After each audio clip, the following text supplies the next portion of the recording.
ইয়াজুজ মাজুজরা ছিল মূলত উত্তরাঞ্চলে বসবাসরত যাযাবর জাতি, যারা এশিয়া, দক্ষিণ ককেশাস অঞ্চল, পূর্ব ইউরোপের বিভিন্ন স্থিত রাজ্যগুলোতে আক্রমণ করত এবং প্রায় এসে লুটপাট চালাতো, নিষ্ঠুরভাবে মানুষের সম্পদ লুণ্ঠন করত, যাদেরকে ইতিহাসবিদরা সিথিয়ানস বা স্কিথিয়ানস নামে অভিহিত করে থাকেন।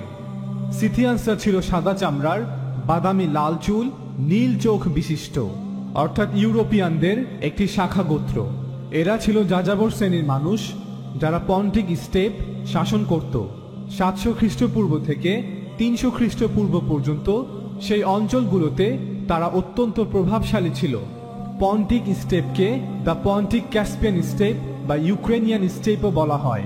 পন্টিক স্টেপ হচ্ছে একটি বিস্তীর্ণ প্রান্তর ভূমি, অর্থাৎ বৃক্ষ বর্জিত ও কেবলমাত্র ঘাসে ঢাকা উন্মুক্ত সমতল ভূমি, যা প্রসারিত ছিল কৃষ্ণ সাগরের উত্তর তীর থেকে ক্যাসপিয়ান সাগর পর্যন্ত, অর্থাৎ বর্তমান দেশ বুলগেরিয়ার উত্তর পূর্ব কোণ এবং দক্ষিণ পূর্ব রোমানিয়া থেকে শুরু হয়ে মলদোভা এবং পূর্ব ইউক্রেন হয়ে রাশিয়ার উত্তর ককেশাস অঞ্চল, দক্ষিণ ভলগা অঞ্চল এবং পশ্চিম কাজাকিস্তান পর্যন্ত বিস্তৃত ছিল।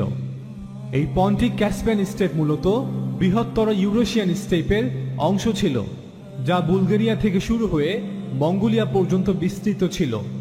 এই অঞ্চলগুলোতে প্রচুর যাযাবর ঘোড়সওয়ার যোদ্ধা জাতিগোষ্ঠী বাস করত, যারা পরবর্তীতে পূর্ব ইউরোপ, পূর্ব দক্ষিণ ইউরোপ, পশ্চিম এবং দক্ষিণ এশিয়ার বিভিন্ন রাজ্য দখলে অভিযান চালিয়েছিল এবং তারা একাধিকবার সফলও হয়েছিল। যেহেতু আমাদের আলোচনার বিষয় ইয়াজুজ মাজুজ, তাই আমরা শুধুমাত্র দ্য পন্টিক ক্যাসপিয়ান স্টেপ এবং সিথিয়ানসদের নিয়ে আলোচনা করব। আমরা ইতিমধ্যেই বলেছি যে সিথিয়ানসরা ছিল বৃহত্তর সিথিয়ান কালচারের অংশ, যা প্রসারিত ছিল পুরো ইউরেশিয়ান স্টেপ জুড়ে। ফলে পুরো ইউরেশিয়ান যাযাবরদেরকেই মোটা দাগে সিথিয়ানস বলা হয়ে থাকে। তবে প্রকৃত সিথিয়ানসদের ক্লাসিক্যাল সিথিয়ানস, ইউরোপিয়ান সিথিয়ানস, পন্টিক সিথিয়ানস অথবা পশ্চিমা সিথিয়ান বলে উল্লেখ করা হয়। 800 খ্রিস্টপূর্বের দিকে পন্টিক স্টেপে এই সিথিয়ানসরাই ছিল একমাত্র প্রভাবশালী শক্তি এবং সেখানে প্রথম সেন্ট্রাল এশিয়ান নোম্যাডিক এম্পায়ার অর্থাৎ মধ্য এশিয়ান যাযাবর সাম্রাজ্য গড়ে তোলে এবং তারা সেখানে পূর্ব থেকে বসবাসরত সিমেরিয়ানদেরকে দক্ষিণ ককেশাস এবং অ্যানাটোলিয়াতে তাড়িয়ে দিয়ে তারা নিজেরাই সেই অঞ্চল দখল করে নেয় এবং তাদের সেই সাম্রাজ্যের কেন্দ্র ছিল বর্তমান দেশ ইউক্রেন এবং দক্ষিণ রাশিয়া, অর্থাৎ উত্তর ককেশাস অঞ্চল। সিথিয়ান সমাজ পরিচালিত হতো নোম্যাডিক ওয়ারিয়ার অ্যারিস্টোক্রেসি দ্বারা, অর্থাৎ যাযাবর যোদ্ধা অভিজাত বর্গের মাধ্যমে, যাদেরকে রয়্যাল সিথিয়ানস বলা হতো। তারা তাদেরকে স্কলটি বলতো। ব্রিটিশ ইতিহাসবিদ এবং ওরিয়েন্টালিস্ট গ্যাভিন হ্যাম্বলি তার বই history of central Asia early western পিপলসে লেখেন, খ্রিস্টপূর্ব 8ম এবং 7ম শতাব্দীতে এই সিথিয়ানসরা ককেশাস পর্বত অঞ্চল অতিক্রম করে দক্ষিণ ককেশাস, অ্যানাটোলিয়া এবং অ্যাসিরিয়া এর অঞ্চলগুলোতে আক্রমণ চালাতো। তাছাড়া খ্রিস্টপূর্ব 650 থেকে 630 পর্যন্ত এই সিথিয়ানসরা কুর্দ অঞ্চল অর্থাৎ বর্তমান তুরস্ক, সিরিয়া এবং ইরাকের সীমান্তবর্তী এলাকাগুলো এবং পশ্চিম ইরানের কিছু এলাকাও নিয়ন্ত্রণ করত। মহান রাজা সাইরাসের মৃত্যুর পর একসময় আখেমেনিদ পারস্য সাম্রাজ্যের সিংহাসনে আসীন হন আরেক মহান রাজা, রাজা দারিয়াস। সেই সময় রাজা দারিয়াসের সাথে এই সিথিয়ানসদের একটি বড় অংশের ঘন ঘন সংঘর্ষ হয়, যার ফলে দারিয়াস বসফরাস অতিক্রম করে পূর্ব ইউরোপ হয়ে অর্থাৎ বর্তমান ইউক্রেন হয়ে এই সিথিয়ানসদের উপর আক্রমণ চালায়। আমরা এখন খ্রিস্টপূর্ব 5ম শতাব্দী থেকে সরাসরি 6ষ্ঠ খ্রিস্টাব্দে চলে আসব, অর্থাৎ প্রায় 1100 বছর অতিক্রম করে সরাসরি 7ম খ্রিস্টাব্দে। কারণ এই 1200 বছরের ইতিহাস বলতে গেলে আরো খানিকটা সময় প্রয়োজন হবে। 6ষ্ঠ খ্রিস্টাব্দে সেই সিথিয়ানসদের উত্তরসূরিরা ককেশাস পর্বত অঞ্চলের উত্তর ভূখণ্ডে একটি বাণিজ্যিক সাম্রাজ্য প্রতিষ্ঠা করে, যাদেরকে খাজার বলা হতো এবং তাদের সাম্রাজ্যকে খাজার সাম্রাজ্য। খাজাররা ছিল সেমি নোম্যাডিক টার্কিক পিপল। এই খাজাররাও তাদের পূর্বসূরি সিথিয়ানসদের মতো প্রায়ই দক্ষিণ ককেশাসের সীমান্তবর্তী অঞ্চলগুলোতে আক্রমণ চালিয়ে নিষ্ঠুরভাবে সেখানে বসবাসরত মানুষদের সম্পদ লুণ্ঠন করত। মূলত এই কারণেই সাইরাস ষষ্ঠ খ্রিস্টপূর্বে যখন ককেশাস অঞ্চলে অভিযানে যান, তখন সেখানকার লোকদের অনুরোধে তিনি দারিয়াল গোর্জে একটি প্রাচীর নির্মাণ করেছিলেন, যা কয়েক শত বছরের জন্য হলেও সেখানে বসবাসরত মানুষদের নিরাপত্তা প্রদানে কার্যকরী ছিল। কিন্তু হাজার বছর পরেও সেই সমস্যা রয়েই যায়, কেননা উত্তরের যাযাবর ঘোড়সওয়ার যোদ্ধা গোত্রগুলো প্রায়ই দক্ষিণ ককেশাসে বসবাসরত এলাকাগুলোতে আক্রমণ চালাতো, ঠিক যেমনটা হতো মধ্য এশিয়া এবং পূর্ব এশিয়াতে। সেখানে উত্তরের যাযাবর ঘোড়সওয়ার গোত্রগুলো দক্ষিণে মধ্য এশিয়া এবং পূর্বে চীনের বিভিন্ন সীমান্তবর্তী এলাকাগুলোতে হামলা চালাতো।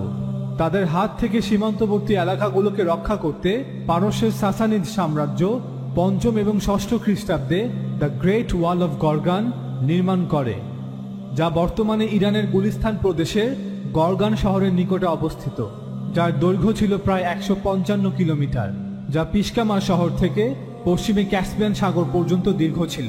গরগান প্রাচীরটি 2 থেকে 5 মিটার লম্বা ও 10 মিটার প্রশস্ত ছিল এবং প্রতি 10 থেকে 15 কিলোমিটার পরপর একটি করে দুর্গ নির্মাণ করা হয়েছিল। ষষ্ঠ খ্রিস্টাব্দে খাজাররা উত্তর ককেশাসের অন্যান্য গোত্রগুলোকে পরাজিত করে পুরো উত্তর ককেশাসের নিয়ন্ত্রণ নিয়ে নেয়, যেমন সাবিয়ার্স, স্যারাগার্স, স্যামেন্ডার্স, ব্যালেঞ্জার্স এবং অন্যান্য গোত্র। অন্যদিকে 630 খ্রিস্টাব্দের দিকে রাশিদুন খেলাফতের সময় মুসলিমরা ধীরে ধীরে পুরো পারস্য সাম্রাজ্য এবং রোম সাম্রাজ্যের প্রায় 2/3 অঞ্চলে বিজয় লাভ করে এবং 644 খ্রিস্টাব্দের মধ্যে ককেশাস অঞ্চল পর্যন্ত মুসলিমরা পৌঁছে যায় এবং তারা ডারবেন্ট গিরিপথ ব্যবহার করে খাজারদের রাজধানী বালেনজার পর্যন্ত পৌঁছে যায়। কিন্তু সেই অভিযান শেষ পর্যন্ত ব্যর্থ হয় এবং মুসলিম বাহিনীর সেনাপতি আব্দুর রহমান ইবনে রাবিয়া সহ প্রায় 4000 মুসলিম সৈন্য নিহত হয়। এই হারের পর মুসলিমরা ককেশাসের উত্তর অঞ্চলের প্রতি আর তেমন আগ্রহ দেখায়নি, তবে উত্তরের সামান্য কিছু এলাকা যেমন বর্তমান ডারবেন্ট, দাগিস্তান এবং চেচনিয়া অঞ্চল মুসলিমদের দখলেই ছিল। পরবর্তীতে মুসলিমরা কয়েক দফা দাগিস্তান এবং চেচনিয়ার নিয়ন্ত্রণ হারালে পুনঃ অভিযানের মাধ্যমে আবারও সেই অঞ্চলগুলো নিয়ন্ত্রণে সফল হয়। তবে 721 খ্রিস্টাব্দের দিকে খাজাররা যথেষ্ট শক্তিশালী হয়ে উঠলে তারা দারিয়াল গিরিপথ ব্যবহার করে ককেশাসের দক্ষিণে হামলা চালায় এবং জর্জিয়া, আর্মেনিয়া, আজারবাইজান পর্যন্ত অঞ্চল তাদের নিয়ন্ত্রণে নিয়ে নেয়। ফলে খাজারদের সাথে দ্বিতীয় দফায় প্রায় 15 বছর দীর্ঘ যুদ্ধ সংঘটিত হয়। অবশেষে এই দীর্ঘ যুদ্ধের পর মুসলিমরা সফল হয় তাদেরকে ককেশাসের ওপার পর্যন্ত ফেরত পাঠাতে। পরবর্তীতে 740 খ্রিস্টাব্দে এই খাজাররা ইহুদি ধর্মে ধর্মান্তরিত হয় এবং তাদের সাম্রাজ্যকে ইহুদি স্টেট ঘোষণা করে, যা ঐতিহাসিকভাবে অত্যন্ত আশ্চর্যজনক ঘটনা। কেন এমনটা হয়েছিল? কারণ অষ্টম খ্রিস্টাব্দে খাজার সাম্রাজ্যের চারপাশে দুটি পরাশক্তি ছিল, এক আব্বাসীয় মুসলিম সাম্রাজ্য, 2 খ্রিস্টান বাইজেন্টাইন সাম্রাজ্য। তাদের এলিট এবং শাসক গোষ্ঠীর মাঝে এটা প্রতীয়মান হয় যে এক ঈশ্বরবাদ একটি সফল সাম্রাজ্য পরিচালনা, রাজ্যে সবার মধ্যে একতা ধরে রাখতে এবং আধ্যাত্মিকভাবেও তাদের ধর্মীয় বিশ্বাস থেকে এগিয়ে এবং সফল। কিন্তু তারা ইসলাম এবং খ্রিস্টান ধর্ম গ্রহণ করতেও তৈরি ছিল না, কারণ ইসলাম ধর্ম গ্রহণ করলে তাদেরকে আব্বাসীয় খলিফার অনুগত এবং অধীন হয়ে থাকতে হবে, আর খ্রিস্টান ধর্ম গ্রহণ করলে বাইজেন্টাইন সম্রাটের অধীনস্থ হওয়ার সম্ভাবনা থেকে যায়। অতএব কারণে তারা তৃতীয় আরেকটি এক ঈশ্বরবাদ ধর্ম বেছে নিল, আর তা হলো ইহুদি ধর্ম।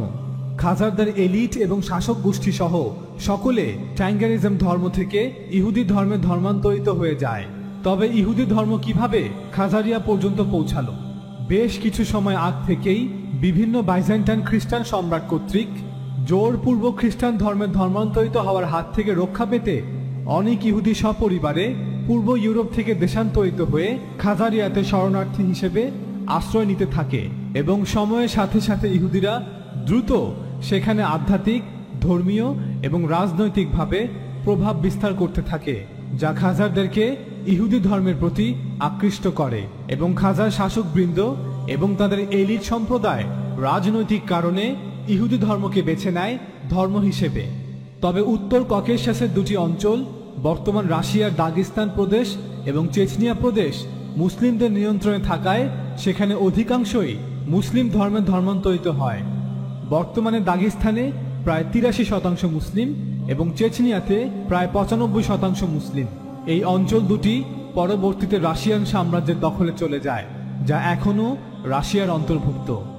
10ম শতাব্দীর দিকে উত্তরের কিয়েভান রুশদের একাধিক আক্রমণের কারণে খাজার সাম্রাজ্য ধীরে ধীরে দুর্বল হতে শুরু করে।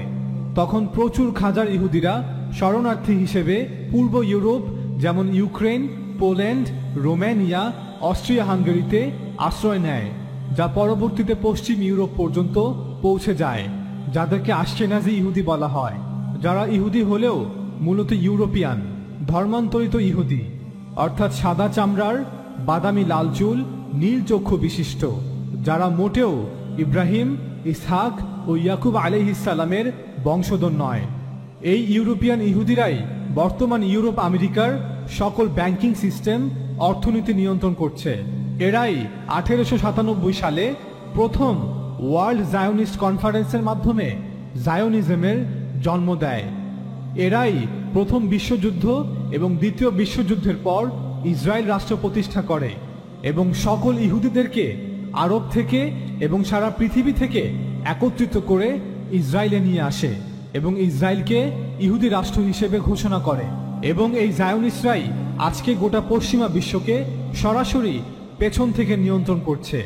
আল্লাহ তাআলা পবিত্র কোরআনে সূরা আম্বিয়াতে বলেন, ওয়া হারামুন আলা ক্বরিয়াতিন আহলাকনাহা আন্নাহুম লা ইয়ারজিউন।